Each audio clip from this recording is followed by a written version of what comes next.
Alex, good to see you, and thank you for making a bit of time to come and talk about what you're doing because it's a fascinating area. And I've been really interested in it after we spoke a little while ago. So, for the folks that don't know about what you do, I mean, you've developed this approach to business, if you like, or to consultancy perhaps, called reaction intelligence. I mean, for the folks that haven't heard of it, tell us a little bit about it. I mean, and where did it come from? Tell us about what it is, and then where did it come from?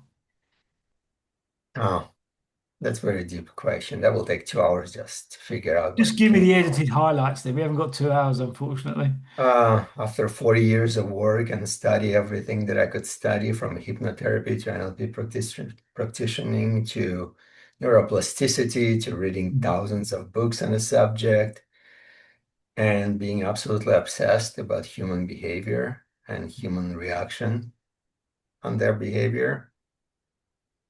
And that's pretty much after 40 years being in business and helping businesses, understand why people do what they do and how the customer reacts, how partners react, how the peers and the employees react. Mm. That's all pretty much almost necessarily in order for a business to succeed. Yeah. I mean, when we were first talking about it, the thing that really struck me was that it's kind of turning conventional wisdom on the head. So rather than saying this is how you sell things, you're starting with how do people react to what they're being offered? And then you use that as so just explain what reaction intelligence is, because I thought it was such an interesting idea. I mean, I'm conscious it's built on 40 years of your experience and research and all the rest of it, but just give people a flavor of what it is. So the concept is very simple. From the moment we're born to the moment you're gonna die, all you do is managing your reactions. Whether it's reaction to people energy, to weather, to food, that you're hungry, you're cold, you're hot, everything you do in your life is reacting to something. Yeah. And if you apply it to the business, the chances of a business to succeed is a lot better if you understand how the people in the team will react, how the Yeah. partners react, how the customer will react. It'll just improve your odds to success. And I mean, I get that, but it's one thing to say, understand how people will react. I mean, I spend my life constantly surprised at how people react to things. I'm thinking, why did you come, why do you do that? You've got a sort of a formula. I mean, formula's perhaps a bit simplistic, but you've got a sort of a method for understanding how people will react. I mean, illustrate that for us. Okay. So before we go to reaction intelligence, we have to go to Identisophia. That's the book right here. So Identisophia was built to help people to understand themselves. Right. So in order for you to understand yourself, you have to understand your own reactions. And one of the slogans I had for Identisophia is change your reaction, change your life. Okay. Yeah, I get If that. you will change your reactions to the things in a positive way instead of like reactive, negative way, Yeah. you're going to be a lot happier person and relationships going to be a lot better, whether it's a wife, dog, or people on the street is irrelevant because everything getting escalated from a reaction. Yeah. Somebody says something you don't like, you react to it, and the escalation keep going until the war starts and people start killing each other. But to simplify all that for everybody to understand, because one of my favorite quotes by Einstein, if you cannot explain what you do to 7-year-old, you don't know what you're doing. Yeah. That's a So good I'll quote. explain it in a 7-year-old term. Your reaction comes from a threat of your expectations. If you're expecting something in a specific way, if it doesn't happen that way, you react to it. Yeah. And that expectation actually sits on only two things, your security and your identity. So identity is mostly built from the ego. Security is just security, it's your safety and financial security. Yeah. Both of those things actually designed to survive. And there's only three ways to react. They sit on your basic survival instincts. You either fight, you flight, or you freeze. Yeah. So in a nutshell, when somebody does something you don't like, you only have three options if you decide to react to it. You're either gonna fight, you're gonna walk away from it, or you're gonna do nothing about it. Yeah. But either one still put reaction here internally and you're still reacting to it, whether you do it externally or not. Yeah. Same with the customers. If you're in a business, your customer reacting one way or the other. The only time they're not reacting, they're actually coming and buying your product. They're going along. So you are attracting them into the product Yeah. instead of reacting, which is negative thing. So attraction is positive, reaction is negative. Okay. And why does having a better understanding of that help both you as an individual and help you as a business? I mean, just explain why. I mean, I get it, but for the people that haven't come across this, I mean, just explain to people why that matters. From a personal perspective, why it's mattered to me, because somebody who grew up extremely tough environment, and I came from a Soviet Union that was communist country. Yeah. So I literally left the country after I finished high school. It was still a Soviet Union. So I grew up until I was 17 years old in the world, the communist world. So it's very hard to survive. You can literally get arrested for breathing Yeah. wrong Yeah. Yeah. because you don't have to do anything wrong to get arrested, spend the rest of your life in prison. Somebody can just say that you did something or said something, it's enough to be arrested. And actually, I almost got in jail for doing something by accident. Something happened by accident. I did. I just broke the painting of the like communist leader, and I was a kid. And they did like literally criminal investigation on that. It's people don't understand how horrible communism is or socialism is until they actually experienced it. It's it's not the best world to live in. So it's growing up in that environment, you have to figure out how to survive, and your reaction Yeah. matters for your survival because it's literally you can die from reacting in the wrong way. So And just to that's clarify, how so my what heart. you're Go just to ahead. clarify, what you're saying is that the root of developing this approach was really about your survival and learning how to survive by making sure that you don't misjudge people's reactions. Is that a fair summary? It's very fair. Yeah, that's all we do. We're trying to survive. Yeah. From the moment we're born, that's all we do is trying to survive. Yeah. And reaction is the biggest part of it. Yeah. I guess you can react in ways that help you or react in ways that don't help you. And often people react in ways that don't help them. That's part of the issue, isn't it? So if nothing, you don't actually react. So if the reactions, like in my world, let's say the way I use the word, maybe it's Mm. not the right way of using it, but as somebody whose English is like fourth language, I use the word reaction as something negative. Right. I'm not using it as a positive because Right. when you don't have to react if something good is happening. If somebody serve you a meal you like, you're just gonna eat it. Yeah. You're only gonna react if you don't like the meal. So you have action, you have reaction. In the world of business or relationship, you also have attraction, which is still part of the action. So I split it in three different categories. You have reaction, you have action, you have the attraction. So attraction that you go towards like positively, action, you just go along with wherever you're good. It's a beautiful weather, you go for a walk, nothing bothers you. You don't have to react to anything. Reaction, if something happens, if the dog jumps at you, now you're reacting. Yeah.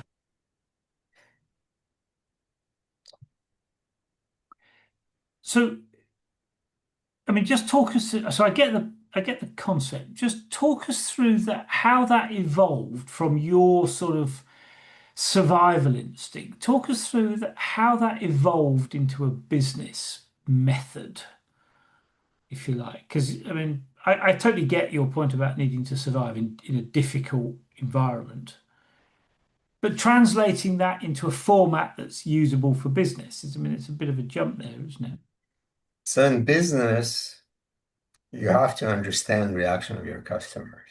So Yeah. there's only three ways of making money in business. Is getting new customers, have them to spend more money and come to you more often. Yeah. That's it. Nobody came up with any other way in 5,000 years to make money.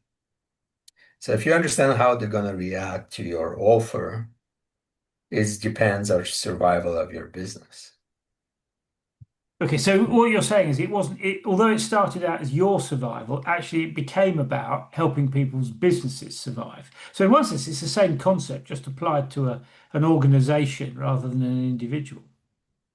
And that's the difference between me and most consultants, because most consultants, they come with assumptions. I don't operate from assumption. They come like, well, like that's the company I just did mention before the call with the company, investigate the company yesterday.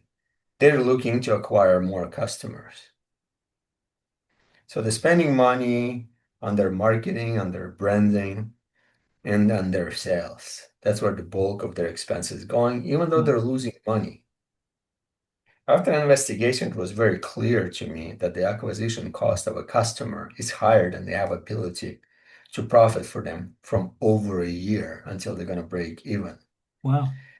If they're losing money already, they should not worry about acquiring new customers because they're going to keep losing more and more money. And Yeah. eventually just going to run out of all their savings. They're going to go out of a business.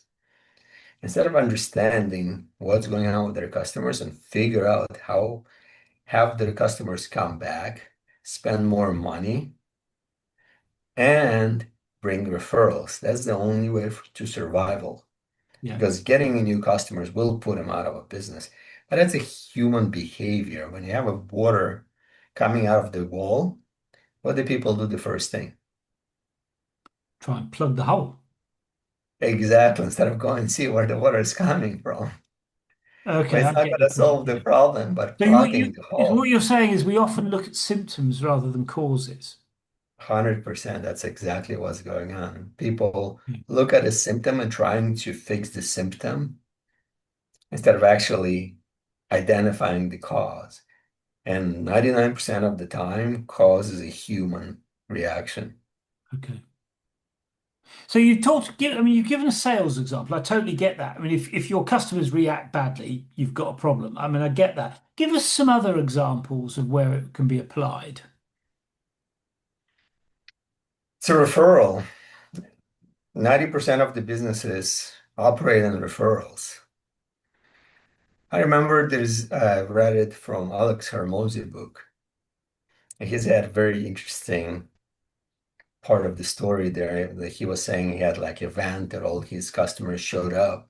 Yeah. He asked people to start raising hands who came here by referrals because he was spending $1 million a month on advertising.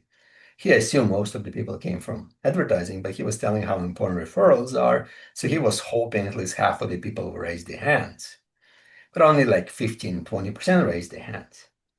And then he thought, okay, that's low. I'm not going to look good here because he asked him again. He goes, come on, don't be shy. It's okay.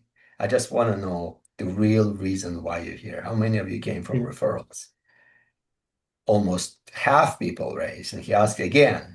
At the end of the day, 90% of those people came from referrals. So him spending all this money on advertising created only 10% of his customers. Right.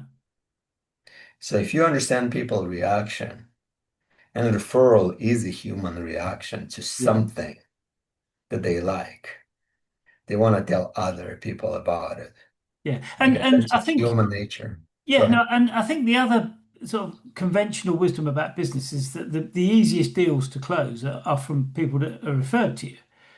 You know, so that I totally get that logic. But it's one thing to say, create a network of referrals. I mean, it's another thing to do it. I mean, it's quite hard. Otherwise, everyone would do it. I mean, how does reaction intelligence, just give us some practical examples. How would your sort of principles help people build a referral network? I mean, because that's what you're saying is a better method. I mean, how would you It's go? How do your expectation. principles help with that? So I'm sure you've heard the term that everybody's saying you have to exceed the expectations. Yeah, The people don't understand what that means. right. It's just words. In my world, there's actually it's got a huge meaning because you have to understand people identity and security, the seeds behind their expectation. Yeah. They feel no threat and feel an attraction. They cannot psychologically not to tell somebody else about it. It's like you buying a new car that you love.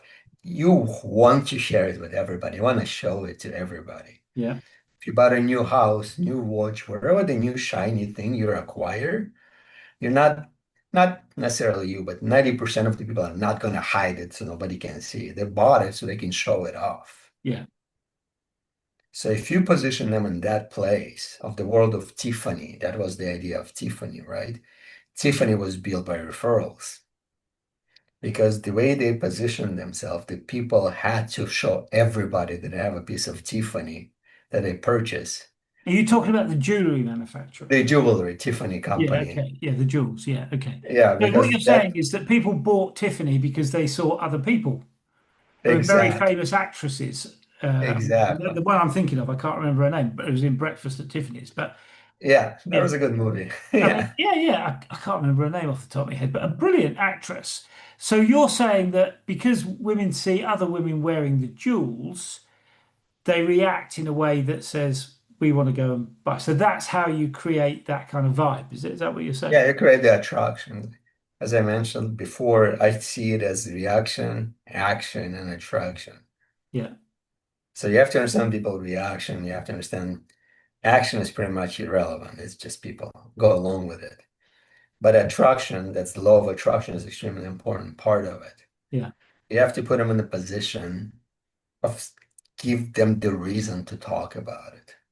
right, Not just give them the product that they're going to be happy with, give them the product that they have to tell other people about it.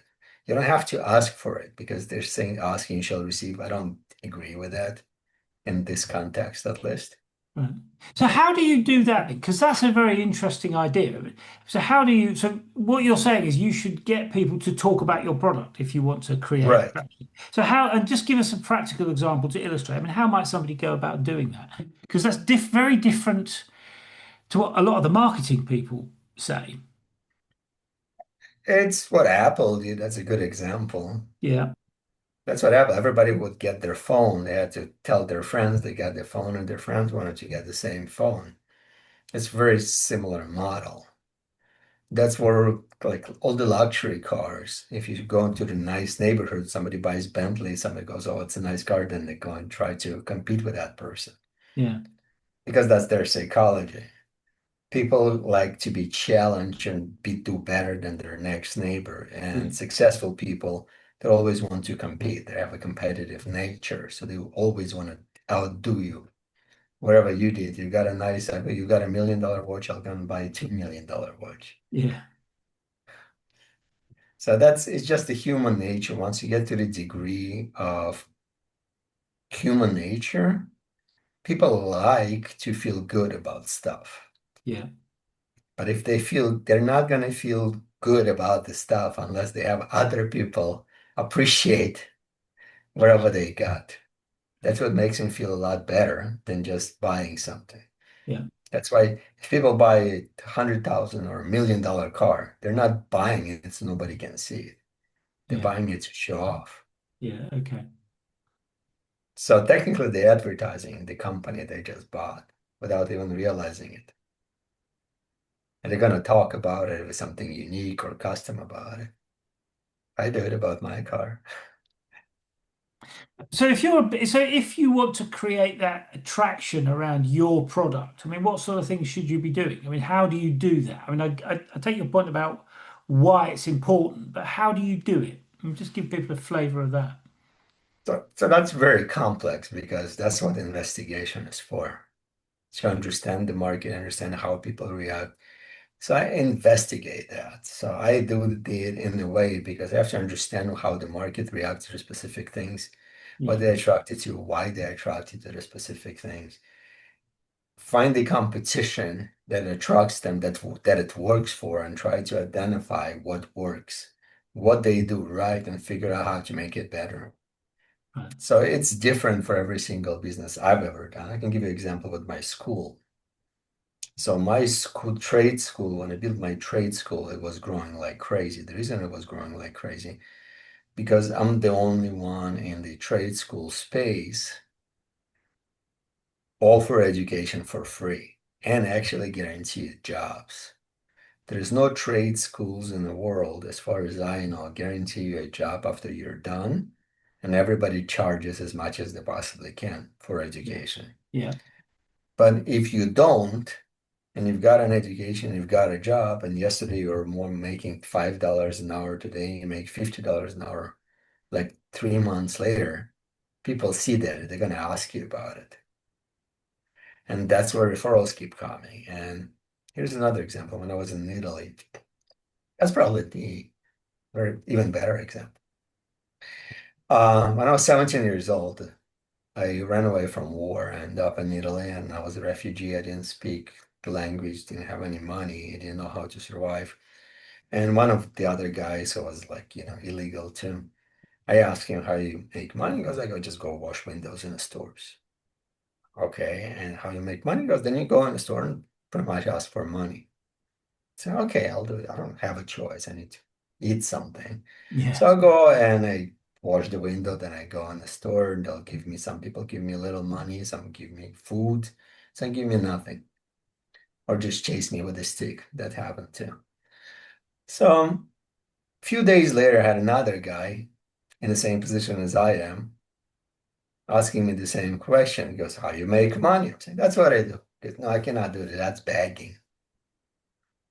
Can you ask for money and I'll wash the windows? I'm saying, okay.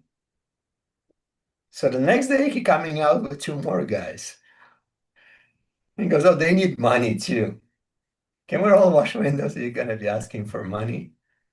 So within a couple of months, I had 30 employees. I'm 17-year-old in Italy who speak no Italian, have no legal paperwork, and I have 30 people company.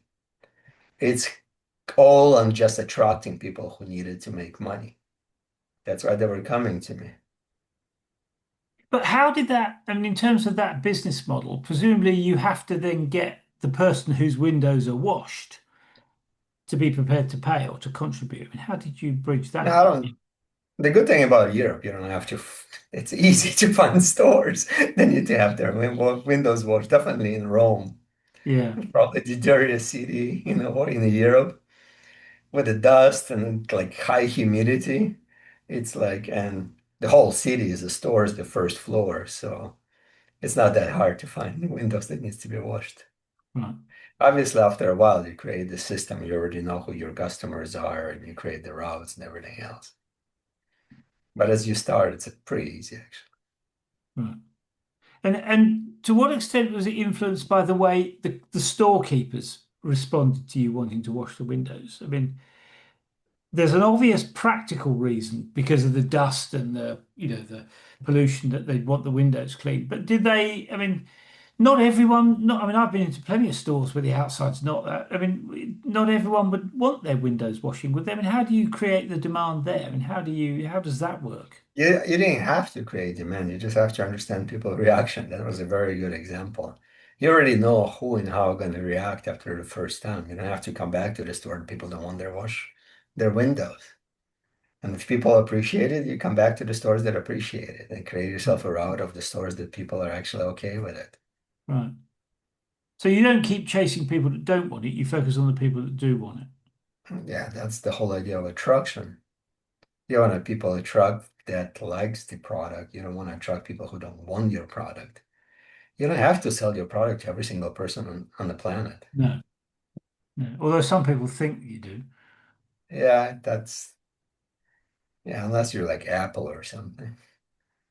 I don't work with that level of the companies. So, but for the smaller businesses or medium-sized businesses, because my model, it's very hard to implement on the big masses. Hmm. So I operate on the small and medium sizes. That it works very good and it's very easy to manage and control. It would be very hard to do when you have million customers. That would be hard Yeah, to. that's not very practical, is it? Might be Yeah, lucrative, but it wouldn't be very practical. it might be just not worth my time. It's too much work. because I like to see results. And when you have so much work, it will take too much time. I'm a very Yeah, impatient person. I like to see results within 3, 6 months. And most of the people I work with, people are impatient. They want to see results pretty much instantly, right? We live in microwave era. People put something for 5 seconds in microwave and standing above it, waiting for it to click. yeah, yeah. So one of the things that we talked about last time was this idea that you've sort of floated up briefly about understanding who benefits from things. I mean, just talk us through why that matters. Because there's sort of two different perspectives on that. There's the kind of, Right, because that's the whole idea of attraction. People who will yeah, benefit will raise their hand. So if I'm doing one-on-one, that's pretty easy to understand or with a group. But if I'm doing like I need like 1,000 customers, for example, Mhm. you can just do literally a mass marketing approach and see who's gonna raise their hand. Like I just mentioned to you before we started recording, I did have a LinkedIn.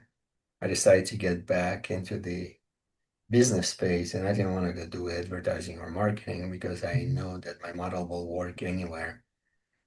And I used the LinkedIn as a platform within like less than 2 months. I grew my following thousands and thousands of people, and my activity is higher than most people who's been yeah, on LinkedIn for years. So it's just understanding what people want and give them more of that, yeah. and they will keep coming back and keep asking for more. And that initial piece of understanding, I mean, how do you get that? Is that what comes from doing the investigation? Doing investigation, that's exactly. So I'm not that smart. Yeah, I just do investigation and want to see what people want, why they want. So on LinkedIn, it's actually very easy. So there you have like, let's say 20, 30 influencers. All I have to do is do research and find those influencers who have similar to what I'm offering, see what they do it, how they do it, right. and try to replicate it in a way that closer to me and closer to reaction intelligence than to them. And it works. It worked for it worked. I mean, I've got some posts that had 44,000 views after a month that I was on Yeah, a LinkedIn. After I came back from zero to 44,000 views on the post, it's quite a bit and hundreds of likes and comments. yeah. But So what it's but just the easy. point the point that you're making is more subtle, I think, because a lot of people will go to customers and say, "Do you like the product or the service, or don't you?" And they get that kind of feedback. But you're saying something very slightly different, aren't you? Just explain Yeah, that. 100% different. Yeah. I don't ask customers. I ask the competition how the customers react to their product and try to improve it or customize it to whatever I'm doing. So you go to their customers. They have a data. So when you're asking somebody, if you understand human behavior on the level that I do, nobody gonna tell you the truth. Right. So they're either gonna be polite or they're gonna just react to it, right? And Because and sorry, just to pick up the that point, question is already attack. Go ahead. your point about they're not going to tell you the truth. I mean, why not? Because that's an interesting. Because a lot of people think that they. I mean, would think it was the opposite. I mean, why do you say that? Because what you're also saying is that a lot of market, if people don't tell you the truth, a lot of market research is not that helpful. Yes. So let me give you a very good example. Let's say you have 5,000 people who you think like you Yeah. on whatever the social platform you're running. Go Yeah. and ask him for $10 at the donation and see how many will give you money. Okay. And you'll know the truth, how many of those people are actually willing to support you. Right. And so the customer, it's people always going to tell you what they think you want to hear because that's the way we conditioned. Yeah. Some people conditioned like me to be straightforward. And again, so that's going to be based on how I feel at the moment. It's not necessarily true either. Yeah. Because if you ask me a question, I'm going to react to it because there's no way for me to be attracted to a question. So the question already challenges me. It challenges me. I'll answer it whatever you want to hear just to get over with the question. or I can say that I'm not interested, I'm okay.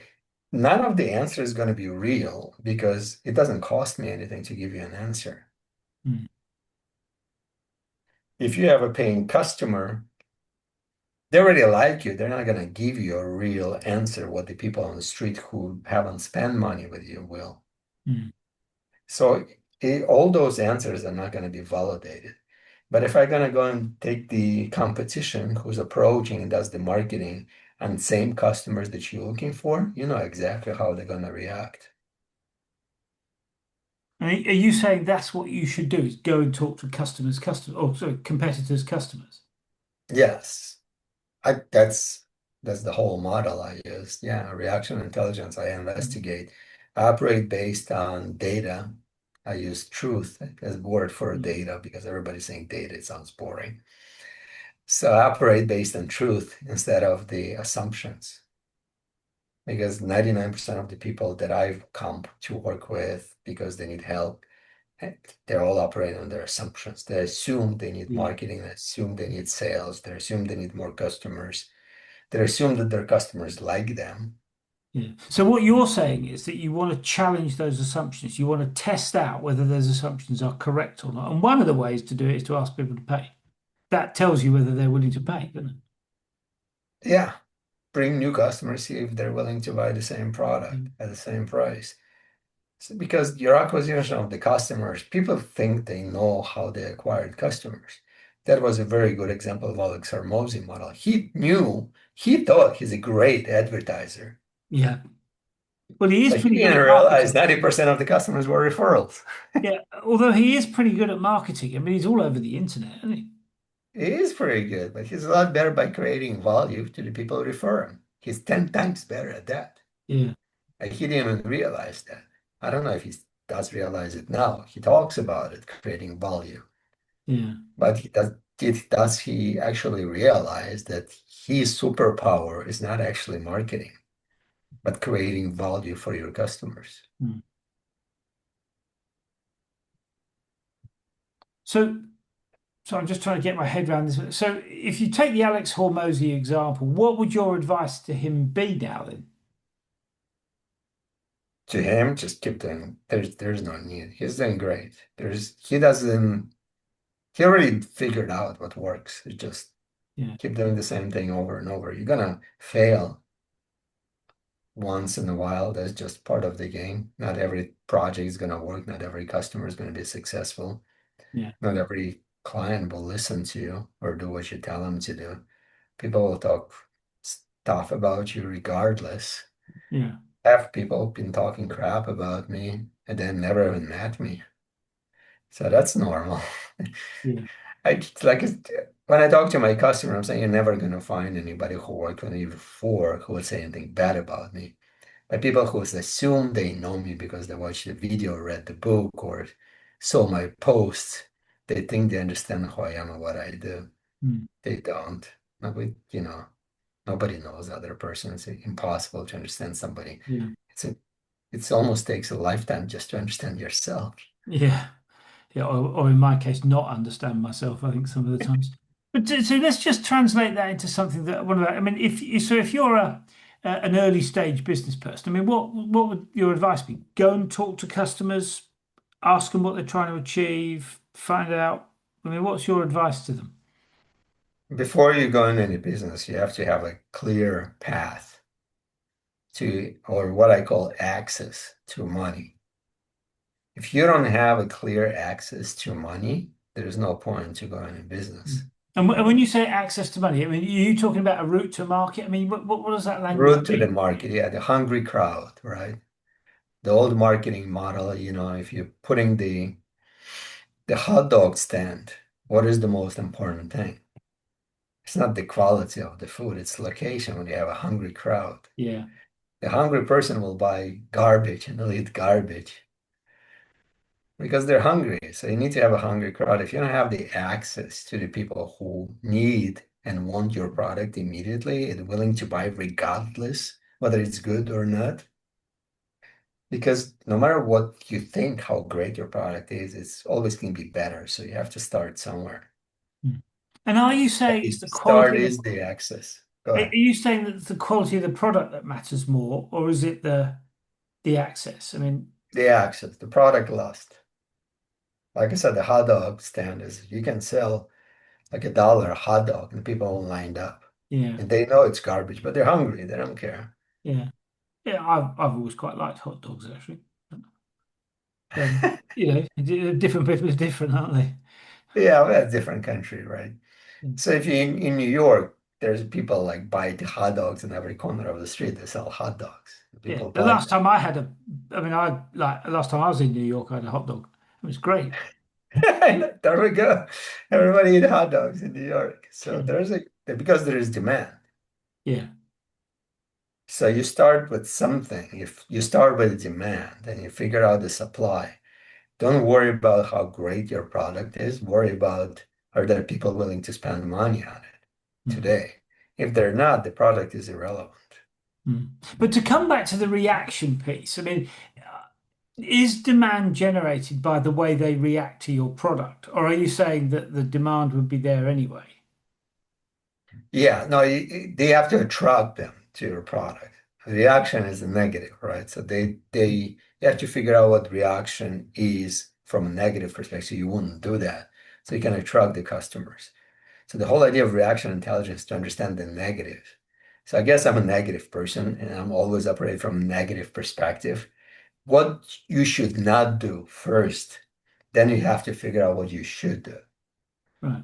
So to come back to the hot dog, just give us an example then. So if you're a hot dog stall owner, I mean, just explain how you start from the negative. You start by assuming that nobody wants hot dogs. I mean, just So explain how that works. Because I get yes, your point. I mean, I'm a great believer in negative feedback because it's right, great when somebody says your product's great, but it doesn't help you. Whereas if they say there's a problem with it, you can then fix the problem. So I get the exactly, negative bit, but I mean, a hot dog's a pretty simple product, isn't it? right. So just explain how that works in that, you know, so you're a hot dog, you've just bought a hot dog stall, you've found yourself a corner, Right. First and 14th Street or something, and you want to sell a lot of hot dogs. I mean, what do you do? That's all you do. Just put the stand where the people are going to buy hot dogs. That's it. You don't have to worry about the quality at first. You have to improve the quality so the people come back. Okay, So you investigate when the people don't like the hot dogs, that's a reaction. okay, But until you sell them, you wouldn't even know that. okay. So if you want to if you want to go deeper in the hot dogs, then and not to worry for attraction only part being the right location, then you can investigate your customers and say, okay, what hot dogs, what they like, what type of a hot dogs they like, what kind of a toppings they like. So you can introduce yourself. So Yes. you want to prove it. That's gonna be good investigation on the reaction. Yeah. But the starting point you're saying is to put it in front of demand. So you find a street Yeah, where yeah, yeah. you'll That's put yeah. it out there, people buy it, and then you find out how they react, and then you develop the The product. hot dog is was example of attraction, not necessarily. It was not the best. Like people who sell hot dogs not necessarily need to work with me. I understand Yeah, no, I reaction get that. intelligence. I'm just trying to explore the idea because such a Yeah, the idea of a hot dog, yeah, the idea of a business, you have to just start and investigate. So the best way of starting, the smartest way, even with a hot dog, the smarter thing is to start with a hot dog. If you're going on the street, even if you get in front of a hungry crowd, let's say there's a tweet vendors selling hot dogs there. If you can research them and see how the people react to their hot dogs, what they don't like about it, you can create your own and people will come to you out of those four because you can have something they like and not going to have something they don't like. So yes. all the people who's going to get reject those three places will come to you. Yeah. So, yeah, I mean, I get that. I totally understand that. What about the issue of differentiating your product? Now, I know this is stretching the hot dog example to an extreme, but Right. how do you? I mean, in business, people talk a lot about how trying to differentiate their products because if in one sense, one hot dog's the same as another hot dog until somebody does something different with it, different relish, different buns. different length hot dog. I mean, I go to a food festival locally and they have great big hot dogs. I mean, so how do you use that intelligence to differentiate? I mean, is that the starting point? Understanding what people don't like, is that the starting point to develop a differentiated product? I don't think there is a need to differentiate yourself. There is a reason maybe to be different as a business to offer similar things as your customers from a different perspective. But that's again, it comes from research. That's the whole book written about it, the blue ocean strategy. Actually, a very Yeah, yeah, good. no, I know the one. Yeah, but I guess the Right. point about differentiation though is that can be used to increase your pricing. I mean, the argument of the blue ocean thing is It's that just it's a separation. Yeah, you want to separate. So if your goal is take your customers from your competition that they already like, you have to sell them something in a different way. yeah, So it's, for example, if it's a restaurants, that would be a good restaurant example. If your environment is nicer and more beautiful and have a nice music, people will come to you just because of environment, even though you have exactly the same food. right, So you have to create, you might offer exactly the same product, but in different environment. yeah, Something that the people like, they don't get it there. You have to add something, add on value. And it doesn't have to be physical. Restaurant probably is a good example. It's just going to be 100% psychological. yeah. I mean, I guess it could also be location, things like that. Location can be like there are a million different things that it can be. So it's that's what I do investigation for.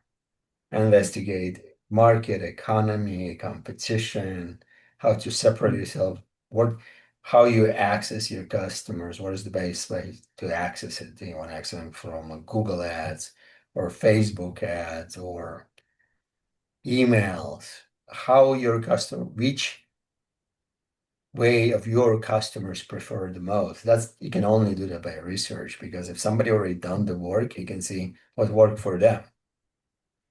So there is no point for you to do mistakes that other people did. So when the people come to me with a new idea, say, "Oh, have new idea, nobody ever done it before," I'm saying, "Thank you, but I'm not interested." This is extremely hard to start something new. mm. It's a lot Because easier to people don't know start what it something is, with a do they? competition. I mean, What was that you that? hear that a lot I talk to CEOs that have developed some kind of product, and it's very different to anything that's in the Yeah. market. And one of the challenges is that I mean, they Oh, talk you about have you to got to educate the educate the market. market. Yeah, Yeah, that's just like it takes years to educate market. yeah, So if you come to me, it means you want to make money ASAP. But if you're creating a new product, it will take years for a market to learn your product and find the value in it. Somebody has to do the first job. The Apple is a great product. They were actually the last ones on the market with their phones. mm, They were not the first one with the phones. They were not the first one with computers. no, There was Dell, there was even computers, there were Dell, there was HP, there was Microsoft, IBM, technically at that point. Bunch of products before Apple came to the market. mm, They just made a different product that people liked mm, and a better quality. And they create different psychology about it. So they created Tiffany, they created the jewelry style computers that mm, actually look good and work good, which was completely different perspective of the industry than before. Nobody thought that we're gonna color our computers, we're gonna make them like look cute for teenage girls to buy. But it worked. It worked very good. yeah, yeah, yeah. I mean, I mean, at the time was a great example of I remember seeing the iMac, bright color, and you could get them in Right. greens and blues and reds and You can walk around with it before yeah, the you could. It had yeah, a handle that you could pick it up with. It yeah, was yeah, the totally handle. different to my PC, Yeah, which was before they even black had the and grey laptops. and Yeah. yeah, Pe- People forget the Apple figured out how to carry a computer before the laptops. yeah, You would literally would carry around monitor with you. That was funny, but it worked. People liked it. yeah. Well, also the computer it was attached to the screen because it was only Right. the keyboard and the box, wasn't it? You didn't have a separate.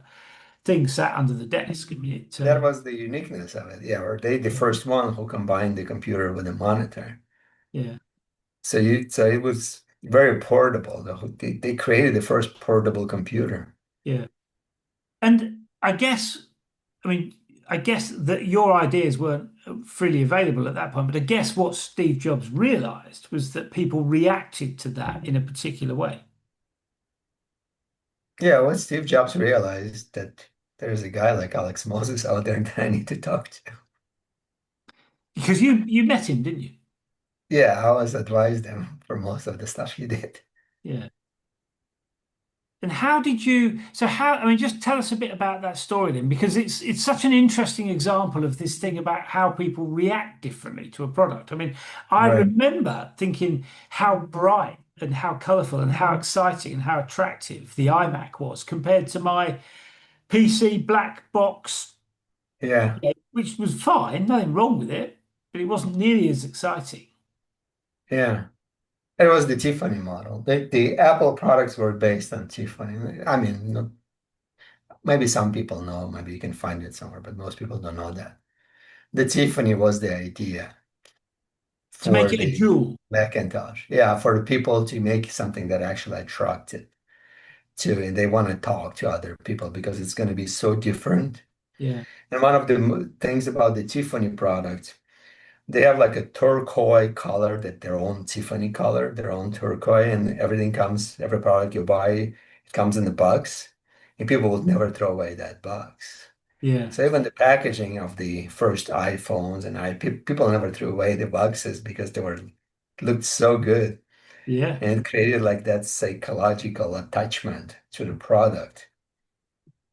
And that's the whole idea. People are very, that's they were not first. So again, it was easy to research. You just had to find something to research what people like.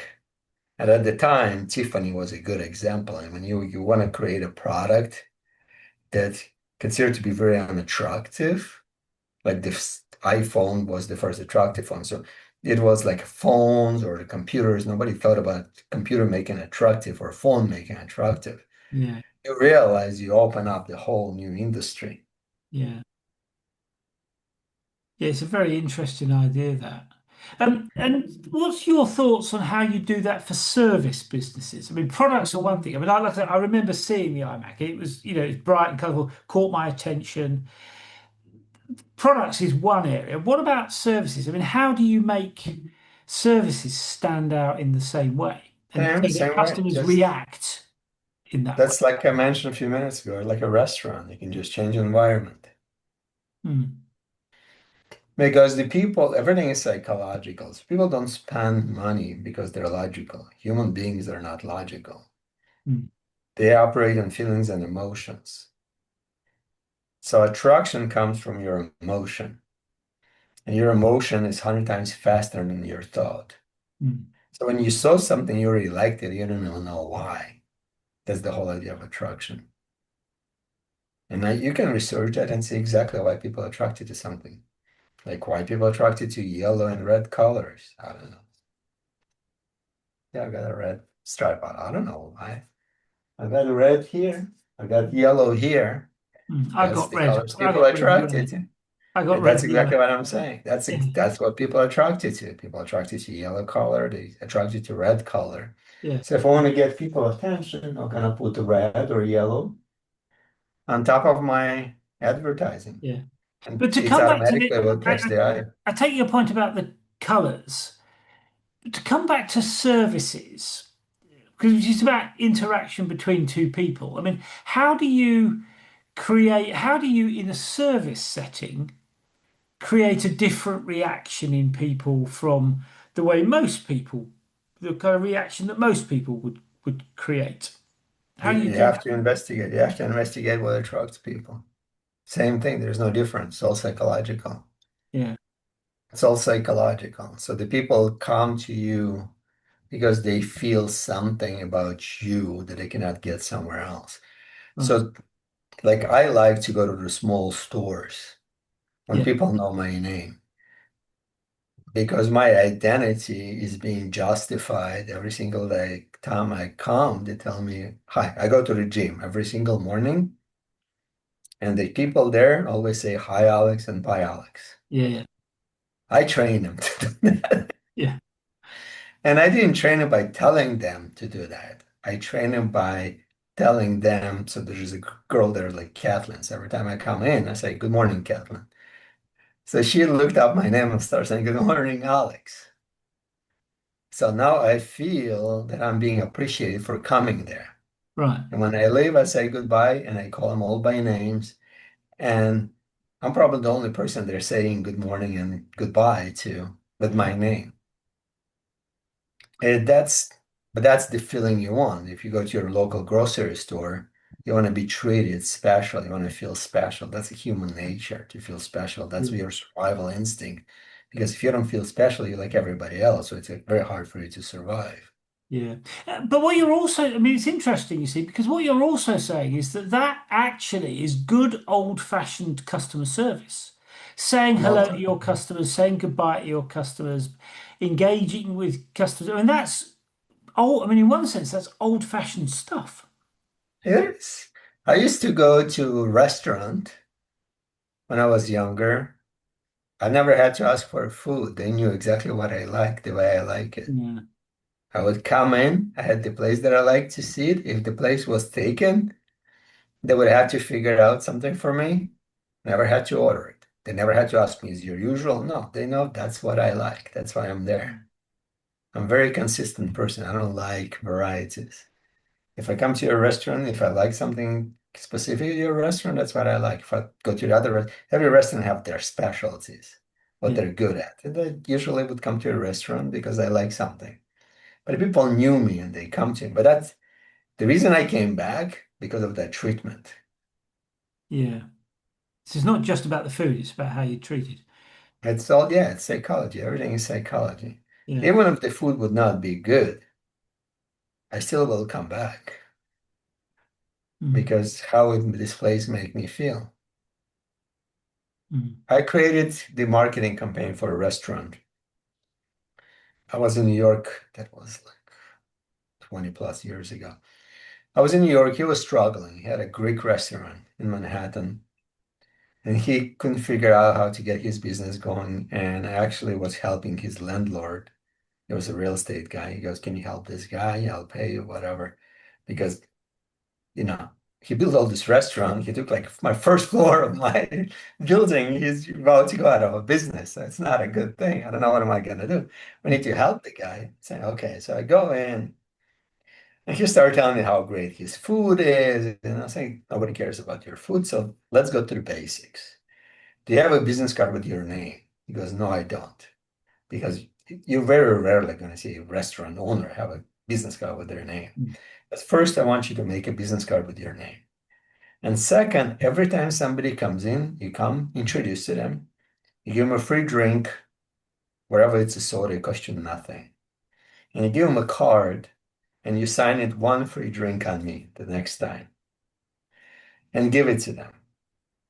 So everybody thinks that people will come back because of a free drink, but that's not the case. They're not only going to come back, they're also going to bring their friends with them. Mm. You know why? Because presumably because you made him feel special. No, because they know the owner of the restaurant. Okay. That's a human psychology. So if you have three guys standing on the corner and thinking, what place we're gonna go to? The guy who knows the owner of the restaurant goes, let's go to this place. I know the owner. He'll take care of us. Within 3 months, his restaurant was packed. Mm. But that's all he did. He didn't do anything else. Mm. Making people feel special is the most important thing Yeah. I in a mean, way that nobody it, else does. it is interesting. I mean, I talk to people a lot who are building software as a service businesses, and when they try and sell to you, I mean, it's all about the features and the benefits. Yeah, And I get that because you want the thing to work. I mean, it needs to do what right, it needs to do. Um, right. although they don't spend a lot of time thinking about what you need. They go on about what the product does, which I always think Right, is interesting because most software as a service things, if I want to, I only want the one thing. I want it to do one or two things. I don't need loads right, of stuff from it. But they'll tell you about the 25 different things that it does. And right. I just go away feeling overwhelmed usually. Very good point. I agree. Yeah, you don't want to over. The SaaS companies will go out of business probably in the next 5 to 10 years. They're all going to be out of business. AI will take over. Yeah, There is no need for SaaS products because all you have to do is just tell AI what you want. They will take care of it for you. yeah, You don't have to do any of it. So all this workflow, this type of products, they're going to be eliminated by the market. And that's very good reason not to go and do investigation before you go in the business to understand where the market's going to be a year, 5, 10 years from now. mm, So that's part of investigation, how people are going to react a year, 3 years, 5 years. Is there a growth potential or there is a death potential for the business? mm, If somebody comes to me with a SaaS product, I'll tell them, just get out of it. If somebody comes in with an AI product, I'll tell them, get out of it. You're not going to survive because all the big AI companies like a Facebook, Google, Elon Musk, Grok, ChatGPT, they will cover everything. Eventually, they will destroy all those little companies, just like Microsoft destroyed most of the computer companies. mm, There's only 2 or 3 companies survives, like HP. mm. I mean, you've got They to have create a really different Microsoft. business model in those environments, haven't you?